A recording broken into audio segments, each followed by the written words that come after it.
What is a cryptocurrency wallet? A cryptocurrency wallet is something that holds your cryptocurrency. So think of it like a regular wallet, which holds your cash. You then take your cash, you give it to a store, and you get something in return. You also have a credit card in your wallet.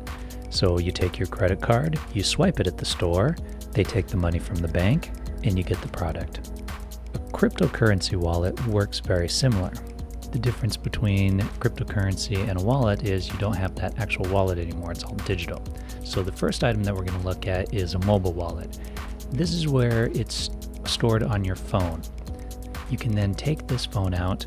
You can use it to pay for things using your cryptocurrency. Think of it like Google Pay or Apple Pay, except for instead of using a fiat currency, it's using a cryptocurrency. The next one we're going to look at is a currency exchange. So let's say Jane wants to buy something on the other side of the planet. She logs into her account and she sends X number of Bitcoin or whatever currency to Joe, who is selling her something on the other side of the planet. This is done all electronically. The third one we're going to look at is a hardware wallet. This is going to be the most secure. This is your USB flash drive that you can then plug into your computer.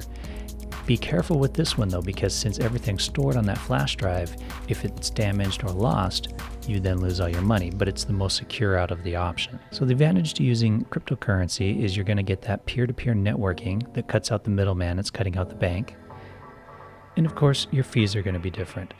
The nice thing about cryptocurrency is a Bitcoin is worth the same amount in the United States as it is in the UK. Yes, your Bitcoin to US dollar or Bitcoin to British sterling is going to be different, but the Bitcoin itself is the same. So if I'm agreeing to buy something from the UK and I live in the US, I say I'm going to spend X number of Bitcoin on it. I send them that amount. There's no exchanges to regular currency, unless of course, once they get that Bitcoin, they want to cash it out for sterling or whatever. Hope you found that useful. This was just a real quick intro to the different types of cryptocurrency wallets, as well as how they work in comparison to regular currency.